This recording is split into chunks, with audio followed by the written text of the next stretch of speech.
Do you use pesticides? Do I use pesticides? Mm-hmm. Yes, I do. I use pesticides. I do. I use several different kinds of chemicals. And since you use pesticides, why do you use pesticides? Well, the kind of pesticides that I use are called over-the-counter. Anybody can buy them. And Mrs. Edgar and I use pesticides to control weeds. We have some really bad weeds. Now, you know that pesticides mean things that control weeds, control animals, control funguses. The word pesticide covers lots and lots of things. Okay? But the main use that we have for pesticides is controlling weeds. We have weeds that are extremely bad. Scotch thistle, a weed called hoary crest, which is also known as white top, puncture vine, you know what puncture vine is, puncture vine, teasels, Canadian thistles, bull thistles. Those are examples of weeds that we try to control, because if we don't control them, they just spread everywhere. And not only are they a problem to us, but they take up wildlife habitat. And we like to preserve wildlife habitat. We're very conscious of that. And so, you've kind of already answered my next question, because my next question would be, what are the benefits? Okay, the benefits would be to control noxious weeds. And most of the weeds that we have here that we call noxious weeds are invasive. You know what that means? Mm-hmm. Yeah, okay, so they're invasive species. Scotch thistle, a plant called Dalmatian toadflax. Looks like a big, beautiful yellow snapdragon. It came in from the Middle East. Somebody thought, boy, that's a nice looking plant. I want that in my landscape garden. And it escapes from the landscape garden. The deer eat it, the birds eat it, pack the seeds, and the next thing you know, it's everywhere. And it's a plant that's rhizomatous. It grows, sends out roots, the roots come up, and a new plant grows. And it's real hard to control. But if you don't control it, it'll take over range ground, and that crowds out deer, crowds out the elk. And more than anything, it crowds out a lot of the little birds that depend on the grasses. So we're very conscious of trying to take care of these. And you improve your range ground, you improve your wildlife habitat, you improve the feed for the cattle too, sure. But these other things are extra benefits, so it's important. And in pesticides, like I said, I use over-the-counter ones that anybody can buy, but I also have a license. I've taken a lot of classes, and the state of Oregon has licensed me to buy pesticides. So because I have a license, that would suggest that I use them very wisely and very conscientiously, that we're real fussy about where we use them. And if we can pick the weeds and pull them by hand and do it what we call mechanically, we'll do that before we spray them. But if at the last resort, we'll spray them. What else would you like to know? Are there any drawbacks to the pesticides? Oh, yes, there are. Yeah, pesticides, if they're used properly, are very safe well, an example of that would be, Jackson, that there are two classes of pesticides. There's controlled or regulated pesticides and over-the-counter pesticides. Regulated or controlled pesticides are ones that I have to have a license to buy. You could go buy over-the-counter ones if you were 18 years old. But without a license, you can't buy chemicals like Toradon, chemicals like curtail, chemicals like Gromoxin. Those are chemicals that are very, very bad. I mean, those are really harsh chemicals. And so using chemicals wisely is extremely important. Over-the-counter chemicals, even the ones that we use, 2,4-D is an example, glyphosate is an example. Glyphosate is the chemical name for Roundup. So Roundup and 2,4-D and Weed B Gone, If you use them wisely, there's not a problem. But if you don't use them wisely, if you get them near water, some of these chemicals you can't use near water, because you use them near water, it's toxic to fish and insects that live in the water. So yes, there are drawbacks, but if you use them wisely, if you read the label and follow the directions, then they're safe to use. They're safe to use. If you watch what you wear on your hands, if you wear a mask, you know, if you don't get them on you, you don't spray them in the water or near the water. Now there are chemicals that you can use in the water that are safe for fish, but there's a lot of chemicals that you use on land that you can't spray near the water. So it depends on if you're safe, if you read the label and you follow the directions, just like most anything, you know. You follow the directions, you're usually right on. If you say, I don't need those directions, let's just go spray, then you can get in trouble. You know, you can have problems. And there are drawbacks. And there are drawbacks to insects. You should have been aware this past summer about the bee die-off down in Portland where somebody sprayed a pesticide that they shouldn't have, and it killed thousands and thousands of bumblebees and honeybees. That's an example of a drawback. We need the honeybees, we need the bumblebees, so you've got to be very careful using these. Just like anything. If you have a car and you drive it, you've got to be careful. You've got to follow the law, follow the rules. And if you do that, you're safe and sane. But if you don't, there can be problems and drawbacks. And you can get huge fines. You know, if you don't use your chemicals right, if you dispose of them improperly, you know, when your containers are empty, if you don't triple rinse them and put them in a proper place for toxic material disposal, you can be fined. Yeah. So it's a serious business. Serious business.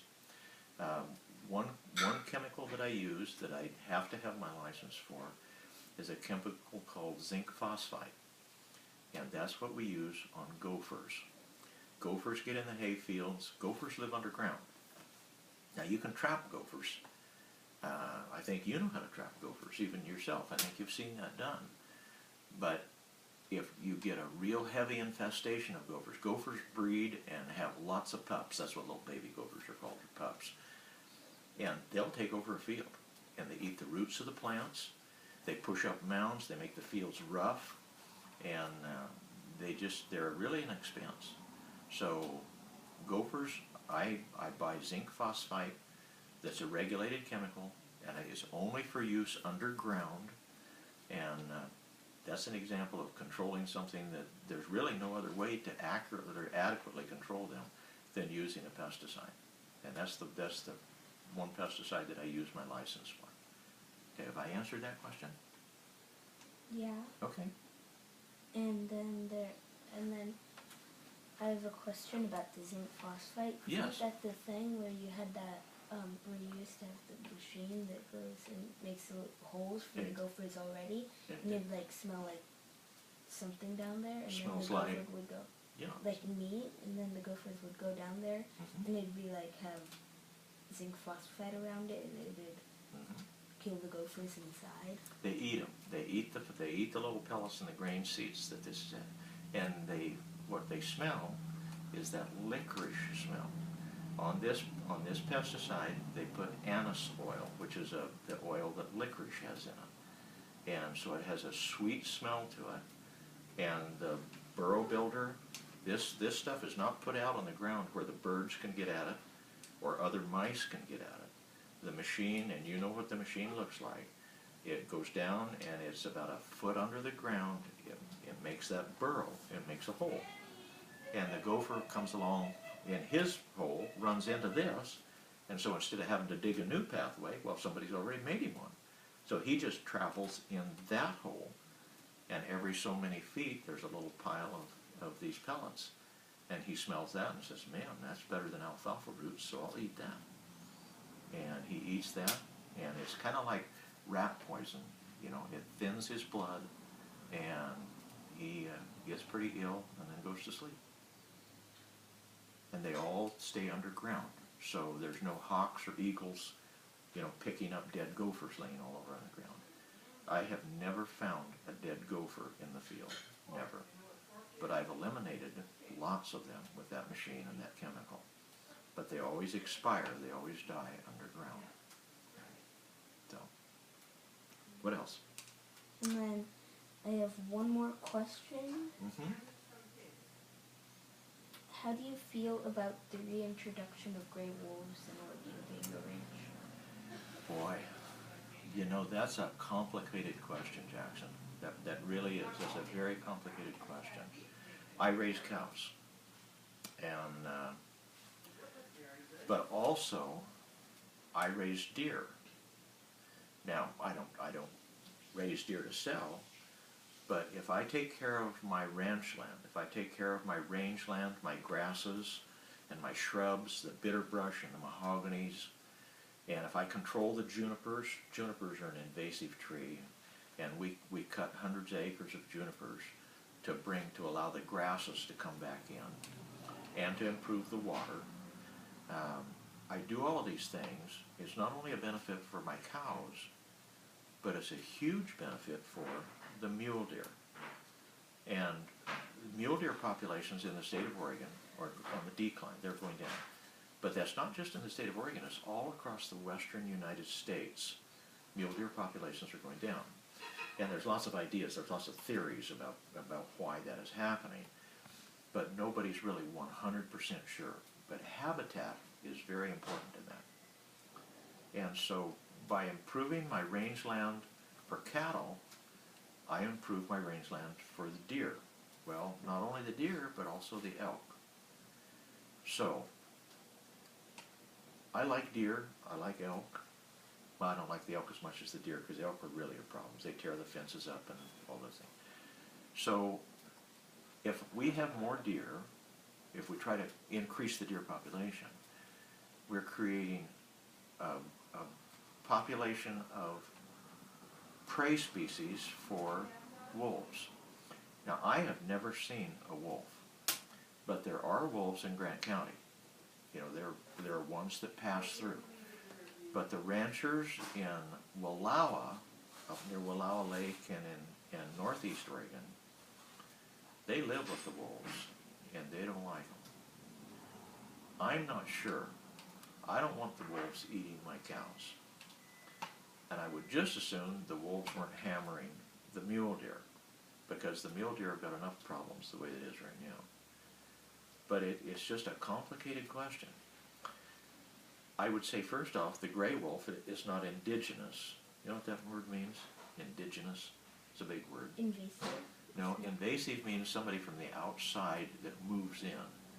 Indigenous would be the opposite. That would mean, So it's not from Oregon? well, indigenous means if you are indigenous to Oregon, that means you were naturally in Oregon. Okay? The gray wolf, the Canadian gray wolf, come from Canada.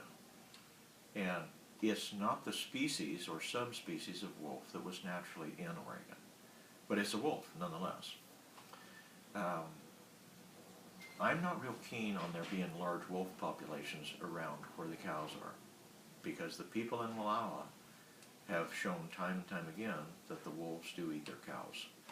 Wolves will attack and eat cattle. And not every wolf does that. They're kind of opportunistic. What does that mean, opportunistic? If they have the opportunity, they'll do it. Sure. But they don't specifically go after them. Exactly. And Mrs. Ettinger and I spent a week up in northern Idaho on a ranch with people that live with wolves. Right there, the wolves are, you can hear them howl from their house. And this man said that wolves can be around cattle and you not have any problem at all. But once a wolf kills a cow, then the problems start. Once the opportunity arises and it eats beef, then the problem starts. And how do they solve that problem?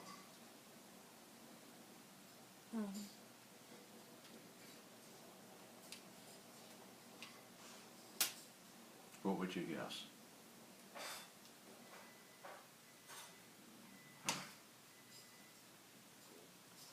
They use pesticide? Well, if you've got a wolf eating your cow, what are you going to do? Shoot at it? You're going to eliminate the wolf somehow. Either have the government trappers come in and try to catch it and move it somewhere else, or dispose of it. Okay? Before it can tell all the others. Before it, and that's what they told us, and that's the thing that I worry about, and that's where it becomes so complicated, because they said there are wolves that live in and around cows that don't bother the cows, but once they've killed a cow, they'll be back, and not only will they be back, but their other members of their pack will be back. And once you get a pack of wolves that gets a taste for cows, the only way they can solve the problem is to eliminate them. And they don't find much enjoyment in doing that. But they also don't find much enjoyment in finding their cows eaten either. So how do I feel about the gray wolf? Well, I think I'll know more about that when the gray wolf shows up in Grant County and is in and around my cows. Until then, I'm not real keen on having them.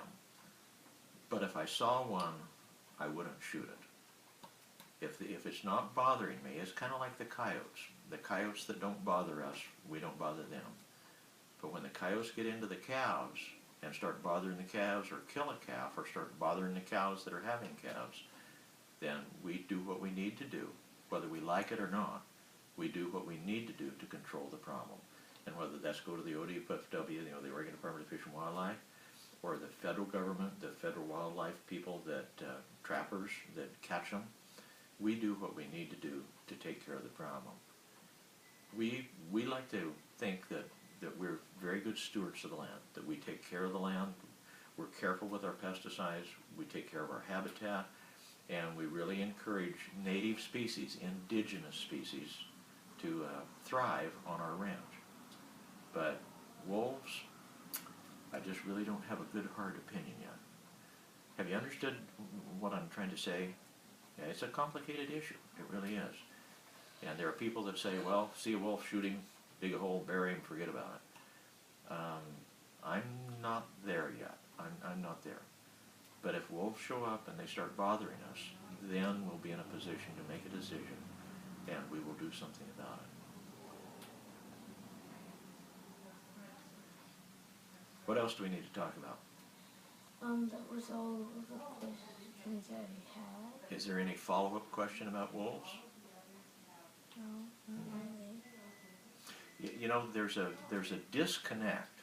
You know what that would mean, disconnect? Not connected. Not connected. There's a disconnect between the metropolitan and urban people and the rural people. Do the old man and the lovely lady that live in this house and that take care of these cows, do they think about things and see things the same way as the people that live next door to you in the city? No. No. And I don't really understand all about your world. You know, riding the Max and going to the zoo and all the entertainment things that you have available to you because of where you live. I don't understand a lot of that. And I don't think that you understand how I can be out here by myself with no company and no Nintendo, or, you know, just spend all day by myself. We live with problems that you don't understand, and you live with problems that we don't understand. And this wolf thing would be an example of that. It's pretty easy for people that don't have any dog in the fight. You know what that means? Dog in the fight. If you don't have any dog in the fight, you don't have anything to lose. You don't have anything to lose.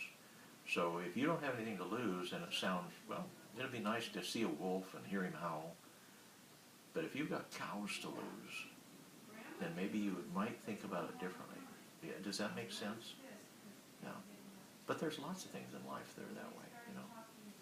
So it depends on if you have a dog in the fight, whether, you know, how you see the world. And we like our peace and quiet. We like to see a coyote walk through the field. We do. But when we put baby calves on the ground and the coyote's chasing a baby calf or hassling the mother, we don't like that. So we have a dog in the fight.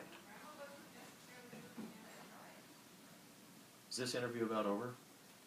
I think so. Okay, now, what are you going to pay me for being such a good person to interview? Have I answered your questions? Have I done a good job? What grade would you give me? A+. An A+, would you? Okay. Well, as far as being an interviewer, I'd give you at least a B. At least a B. And I'd have given you an A about halfway through the interview, and then you started getting a little fidgety and a little bored with me talking so much, you know. So, anything else we need to talk about? I don't think so. Okay. So, now, do you want your classmates to know that if it were a gray wolf that you were shooting at yesterday instead of a target, that you'd have whacked him? I guess you've already told them. Well, maybe you'll cut that part of the